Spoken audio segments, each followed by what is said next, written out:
Hello दोस्तों, नवरात्रि की आप सभी लोगों को खूब ढेर सारी शुभकामनाएं। नवरात्रि के शुभ अवसर पर आज मैं आप सबके लिए बहुत ही चटपटा नाश्ते की रेसिपी लेकर के आई हूँ, साथ ही पुदीना आम की चटनी। तो आइए देखते हैं व्रत वाले चटपटे आलू। इसे बनाने के लिए हमें पैन में 1 चम्मच देसी घी लेना होगा।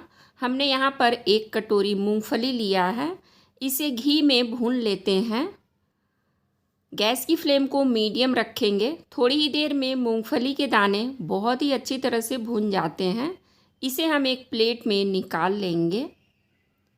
हमने यहाँ पर बॉयल आलू को इस तरह से चौकोर पीसेज में कट कर लिया है। अब हम इसे घी में डाल देते हैं। हमें आलू को घी के साथ अच्छी तरह से भून लेना होगा। जब आलू के ऊपर हल्की सी ब्राउन कलर के स्पॉट आ जाए तब हम इसमें भुने हुए मूंगफली के दाने को डाल देते हैं।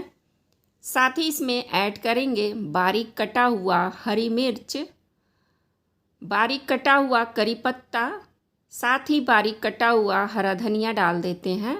अगर आप करी पत्ता नहीं खाते तो इसे स्किप कर सकते हैं। अब हम थोड़ा सा डालेंगे काली मिर्च पाउडर, थोड़ा सा भुना हुआ जीरा पाउडर और टेस्ट के अकॉर्डिंग नमक, और सारी चीज़ों को आलू के साथ अच्छी तरह से मिक्स कर लेते हैं। लास्ट में हम इसमें लेमन जूस डाल देते हैं और गैस की फ्लेम को ऑफ़ कर देते हैं। हमें लेमन जूस डालते समय गैस की फ्लेम को ऑफ़ कर देना होगा और सारी चीज़ों को खूब अच्छी तरह से मिक्स कर लेते हैं। तो लीजिए फ्रेंड्स, हमारे बहुत ही चटपटे आलू और मूंगफली के दाने बन करके तैयार हो गए। यह बहुत ही चटपटा बनता है, एक बार ज़रूर ट्राई करिएगा। आप इस चटपटे आलू को बिना व्रत के भी कभी भी बना करके एंजॉय कर सकते हैं।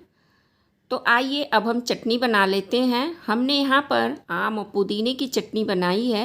इसके लिए हमें थोड़े से पुदीने के पत्ते लेने होंगे, हरा धनिया के पत्ते और आम, और यहाँ पर टेस्ट के अकॉर्डिंग हमने हरी मिर्च लिया है।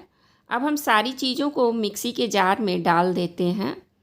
टेस्ट के अकॉर्डिंग डालेंगे सेंधा नमक, साथ ही 3-4 चम्मच पानी डाल करके चटनी को पीस लेते हैं। आप देख सकती हैं फ्रेंड्स, चटनी हमारी पीस करके तैयार हो गई। अब हम इसे एक छोटे बाउल में ट्रांसफ़र कर देते हैं। तो चलिए फ्रेंड्स, चटनी भी हमारी पिस गई। अब हम बनाएंगे आलू बड़ा।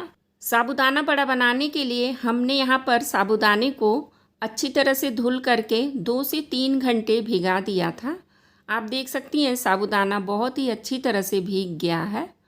अब हम साबूदाने को 1 कटोरी के करीब एक बड़े बर्तन में ट्रांसफ़र कर देते हैं। बाकी साबूदाने को अलग रख देंगे, उसकी हम दूसरी रेसिपी बनाएंगे। हमने यहाँ पे 2 बॉयल आलू लिया है। आलू को ग्रेटर से ग्रेट कर लेते हैं, इससे इसमें चंक्स नहीं होते।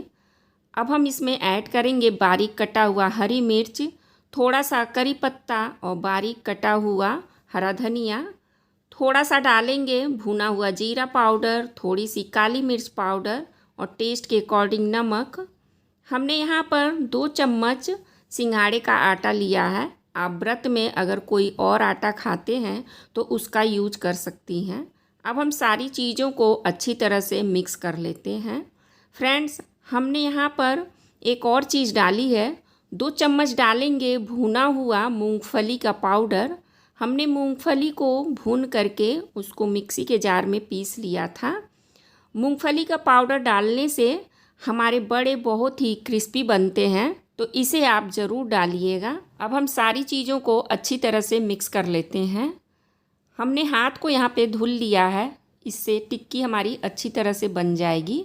हाथ पे थोड़ा सा ऑयल लगा करके छोटी छोटी लोई ले करके टिक्की बना लेते हैं। एक एक करके हम सारी टिक्की को बना लेते हैं। हमने सारी टिक्की को बना लिया। अब हम इसे गरम ऑयल में डालते हैं।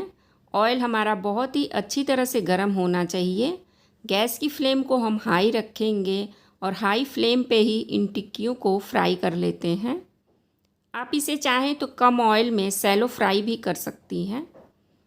आप देख सकती हैं हमने इसे उलटते पलटते हुए फ्राई कर लिया है और हमारी सारी टिक्की बन करके तैयार हो गई।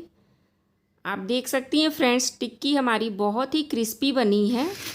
आप सुन सकती हैं फ्रेंड्स, टिक्की हमारी बहुत ही ज़्यादा क्रिस्पी बनी है। हम अपने साबूदाने बड़े को सर्व करेंगे पुदीने आम की चटनी के साथ। मैं इसे तोड़ करके दिखाती हूँ। हमारा आलू बड़ा जितना ज़्यादा क्रिस्पी है या अंदर से उतना ही सॉफ्ट है। फ्रेंड्स, व्रत की यह रेसिपी आपको अच्छी लगी हो तो लाइक, शेयर और मेरे चैनल पे नए हैं तो सब्सक्राइब करना ना भूलिएगा। फिर मिलेंगे, बाय बाय।